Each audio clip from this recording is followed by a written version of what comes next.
नमस्कार. आजकाल आपण एक खूप कॉमन शब्द ऐकतो, तो म्हणजे पीसीओडी किंवा पीसीओएस. पीसीओडी म्हणजे काय? तर हा आजार आहे पॉलिसिस्टिक ओव्हॅरियन डिसीज किंवा पॉलिसिस्टिक ओव्हॅरियन सिंड्रोम.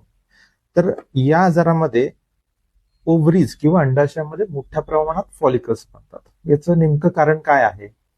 तर आजकाल धकाधकीच्या जीवनामुळे वाढलेला स्ट्रेस, अनियमित झोप, खाण्यापिण्याच्या बदललेल्या पद्धती आणि व्यायामाचा अभाव या सगळ्या गोष्टींचा एकत्रित परिणाम होऊन पीसीओडी तयार होतो.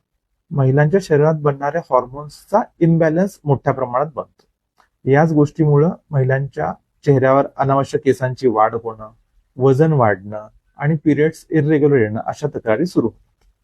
मग पीसीओडीमुळे प्रेग्नन्सी राहायला पण अडचण येऊ शकते का? तर याचं उत्तर आहे हो. पीसीओडीमुळे प्रेग्नन्सी राहायला अडचण येते आणि पीसीओडीच्या बऱ्याच महिलांना इन्फर्टिलिटीचा सामना करावा लागू शकतो. मग याला ट्रीटमेंट काही अवेलेबल आहे का? तर हो, याला बरेच ट्रीटमेंट ऑप्शन्स अवेलेबल आहेत. त्यासाठी तुम्हाला तुमच्या स्त्रीरोग तज्ञांचा सल्ला घेण्याची गरज आहे.